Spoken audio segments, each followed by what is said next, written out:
एक बड़े आश्चर्य की बात है, उन 10 राज्यों में जानते हैं कौन सा भी राज्य होगा? अमेरिका। अमेरिका भी होगा उसके अंदर, जी हां, उन 10 राज्यों में, और वो इस पशु के अधीन होगा।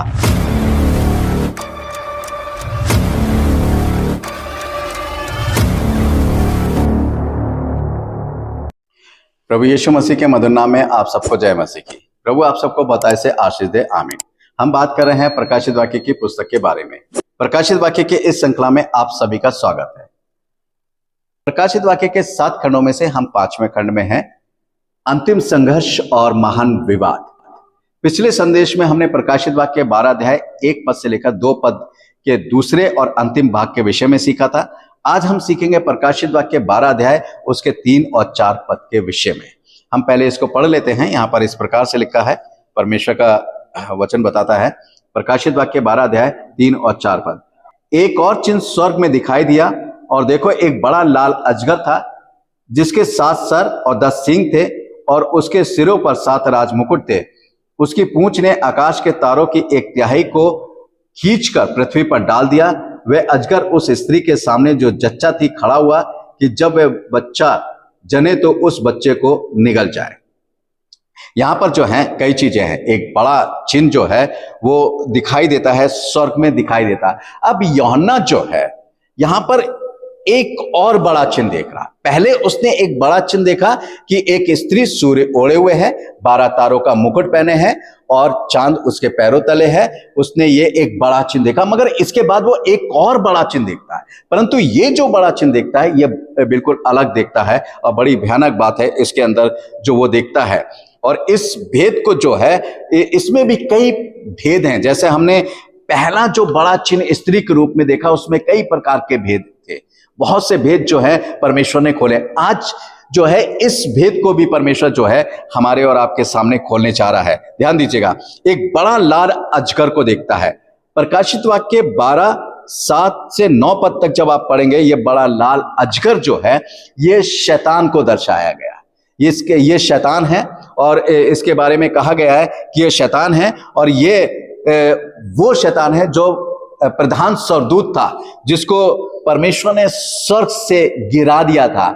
ये वो शैतान है जिसको अजगर कहा गया है। इसके बारे में आप पढ़ सकते हैं यशायाह 14 अध्याय 12 से 21 तक, एजेकियल 28 1 से 19 तक जो है आप पढ़ सकते हैं। मैं पहले भी एक वचन को कोट कर चुका हूं, मैं आपको फिर से बता देना चाहता हूं। पहले यूहन्ना की पत्री उसका 5 अध्याय उसके 19 पद में लिखा हुआ है कि सारा संसार उस दुष्ट के वश में, उस दुष्ट के वश में का मतलब होने का मतलब कि उस शैतान के अधिकार में है। जी हाँ, और वो शैतान कौन? वो यही लाल अजगर जिसको दर्शाया गया है, इसके हाथ में है। इसमें पढ़े ये, मगर एक बात जरा ध्यान रखें, इन भेदों को बड़े अच्छे से समझें। ये जो बड़ा लाल अजगर जो दिखाई दे रहा है, ये सांप और इब्लीस तो है, ये उसका एक, जैसे हमने पढ़ा था जो बड़ा स्वर्ग में बड़ा चिन्ह दिखाई दिया स्त्री के रूप में, मरियम और कलीसिया दोनों को प्रकट करता है। यहां पर भी ये जो चिन्ह दिखाई दे रहा 2 चीजों को प्रकट करता है। एक तो शैतान को प्रकट करता है, और एक रोम राज को प्रकट करता है। ध्यान दीजिएगा, एक रोम राज को जो है वो प्रकट करता है। इस भेद को बड़े अच्छे से समझें कि ये रोम राज जो है वो कैसे है, जरा ध्यान दीजिएगा। अब यहां क्या लिखा हुआ है? जिसके 7 सिर हैं। ये 7 सिर जो हैं ये क्या थे? 7 पहाड़ दर्शाए गए हैं, या 7 पहाड़ या 7 पहाड़ी कह लीजिए, ये जो है, या और 7 राजा को जो है, राजाओं को प्रकट करता है। ये जो 7 सर जो हैं जो अजगर के दिखाए गए हैं, ये 7 पहाड़ी 7 राजाओं को, इन 2 बातों को जो है वो प्रकट करता है। 7 पहाड़ वाला जो देश है रोम है। रोम एक ऐसा देश है जो 7 पहाड़ों के बीच में बसा हुआ है। ये देश लगभग 2000 वर्षों से बाबुलबाद, यानी बाबुलबाद का मतलब है बाबुल के जो गुप्त रहस्य हैं उनके लिए जो है जाना जाता है, उसका केंद्र रहा है ये 2000 वर्षों से। और 7 राजाओं का जो है वो भी विवरण जो है वो इसमें मिलता है। जिस समय यूहन्ना ये दर्शन देख रहा था, उस समय तक 5 राष्ट्र जो थे वो समाप्त हो गए थे, यूरोप के जो थे, जो रोम के अधीन थे। ध्यान दीजिएगा, वो कौन से हैं? वो समाप्त हो गए थे या गिर गए थे। वे 5 राज्य कौन से थे? आसीरिया का, मिस्र का, बाबुल का, मादी फारसी यानी फारस का, और यूनान का। और उस समय छठा जो राज था वो रोम का था, और रोम जो था पूरे उस पे शासन करता था। जो भविष्य में आने वाला 7वां जो राजा था, जो पशु के रूप में दर्शाया गया आगे जाके प्रकाशित वाक्य में, उसको हम देखेंगे, वो चीज जो है वो प्रकट की गई है। प्रकाशित वाक्य 17 के 11 में लिखा हुआ है कि वो 7वां जो पशु है वो आने वाला है। और फिर लिखा है कि 8वां जो है, उसके बाद जो 8वां होगा वो अंतिम होगा। प्रकाशित वाक्य 17 के 11 में 8वें के बारे में जब वहां पहुंचेंगे तो इसके बारे में चर्चा करेंगे, परंतु अभी हम देख रहे हैं 10 सींग के बारे में। 10 सींग के बारे में आप जब पढ़ेंगे 476 एडी में रोम के पतन के बाद, जी हाँ, 476 एडी में रोम का पतन हो गया था, तो इटली का जो साम्राज्य था वो थोड़े समय के लिए उनके अधीन आ गया था। 476 एडी से लेकर 493 एडी तक रहा, परंतु 493 एडी में ऑस्ट्रोगोथिक के द्वारा जो है इटली पर आक्रमण करने पर जो था, रोम साम्राज्य जो है वो 10 भागों में विभाजित हो गया। और ये 10 भागों में विभाजित हो गया। ये 10 सींग जो हैं रोम के 10 राज्यों को प्रकट करते हैं जिसमें वो विभाजित हुआ। ये 10 राज्य जो बढ़ गए हैं, अब ये विकसित होकर जो है एक विश्व सरकार का रूप जो है वो ले लेंगे। ये अंतिम दिनों में, ये आने वाले समय में जो है ये होने जा रहा है, और एक विश्व सरकार बनाकर चलेंगे। ये रोम के जो है ये किसके द्वारा होगा? 8वां जो राजा होगा या 8वां जो पशु जो होगा, जो आएगा पशु के रूप में, ये उसके द्वारा जो है निर्धारित किया जाएगा। प्रकाशित वाक्य 17 के 11 में जो पशु दिया गया है, जो मैंने पहले ही बताया, उसको मैं पढ़ देना चाहता हूं, आप पढ़ लीजिए। जो पशु पहले था अब नहीं है, वे आप 8वां है और उन 7 में से उत्पन्न हुआ है और विनाश में पड़ेगा। अब देखिए, अभी उस पशु के बारे में कोई नहीं जानता, मगर एकदम से प्रकट हो जाएगा, और जब वो प्रकट होगा तो पूरा विश्व जो है वो उसके अधीन हो जाएगा, और फिर वो जो है परमेश्वर उसको दंड देगा। लिखा है 10 सींग के लिए भी हम पढ़ लें। प्रकाशित वाक्य 17 का जब 12 से 14 पढ़ेंगे, आप पढ़ सकते हैं परमेश्वर का वचन क्या कहता है। मैं पढ़ देना चाहता हूं इस वचन को भी। यहां पर इस प्रकार से लिखा है, जो 10 सींग तूने देखे वे 10 राजा हैं, जिन्होंने अब तक राज नहीं पाया, पर उस पशु के साथ घड़ी भर के लिए राजाओं का सा अधिकार पाएंगे। ये सब एक मन होंगे और वे अपनी अपनी सामर्थ और अधिकार उस पशु को देंगे।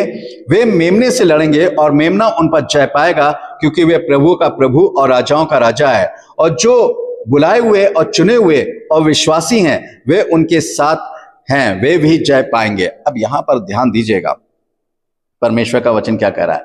यानी ये जो 10 सींग हैं, ये वो 10 राज जो हैं, ये राज जो है जो बटे हुए हैं, ये एक हो जाएंगे, और ये जो है उस पशु यानी उस 8वें पशु के अधीनता में जो है वो चलेंगे, और अपनी सामर्थ्य जो है उसको दे देंगे, और उसके साथ जो है कुछ समय तक उसके साथ जो है वो राज करेंगे।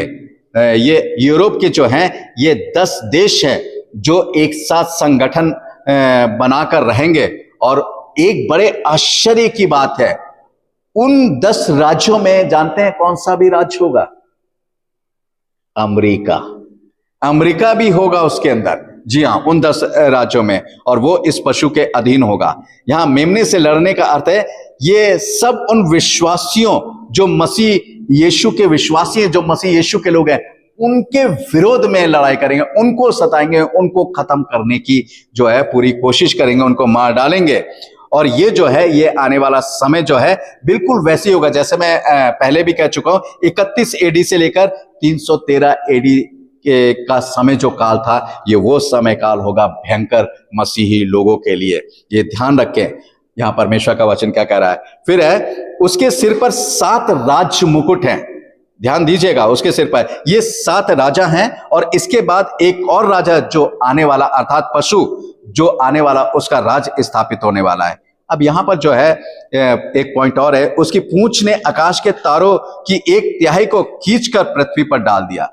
तारों का अर्थ डैनियल 12:3 में लिखा है, तब सिखाने वालों की चमक आकाशमंडल की सी होगी और जो बहुतों को धर्मी बनाते हैं वे सर्वदा तारों के समान चमकेंगे। यानी जो धर्मी लोग हैं वो तारों के समान चमकेंगे, परमेश्वर का वचन कहता है। और यहां पर जो है जब हम पढ़ते हैं अय्यूब 38:7 में लिखा है, तारे जो हैं परमेश्वर के पुत्र को भी प्रकट करते हैं। भजन संहिता 147:4 में लिखा है कि परमेश्वर प्रत्येक तारे का नाम रखता है। प्रकाशित वाक्य 1:20 में कलीसिया के दूत को भी तारा कहा गया है। प्रकाशित वाक्य 12:1 में 12 तारे जो हैं वो 12 प्रेरित हैं। और उत्पत्ति 37 और 9 और 10 पद पढ़ेंगे, जो यूसुफ सपना देखता है कि 11 तारे सूर्य और चांद और 11 तारे उसको दंडवत कर रहे हैं। ये 11 तारे यूसुफ के 11 भाई को प्रकट करता है। प्रकाशित वाक्य 2 और 28 और प्रकाशित वाक्य 22 और उसके 16 पद में जो भोर का तारा है वो यीशु मसीह को प्रकट करता है। यशायाह 14 उसका 12 पद, ये भोर का तारा जो था पहले वो प्रधान स्वर्गदूत था, जो अब अजगर बन गया है और शैतान के नाम से जाना जाता है, वो गिरा दिया गया। अब यहां जो है 1/3 तारे जो है वो गिरा दिए गए। 1/3 तारे, वे तारे वो 1/3 स्वर्गदूत है जिन्होंने उस प्रधान स्वर्गदूत का साथ दिया जो परमेश्वर के विरोध में खड़ा था। ये तारे भी जो परमेश्वर के विरोध में खड़े होकर उस शैतान को सहयोग कर रहे थे, ये जो थे उनके साथ गिरा दिए गए, यानी स्वर्ग से निकाल दिए गए हैं।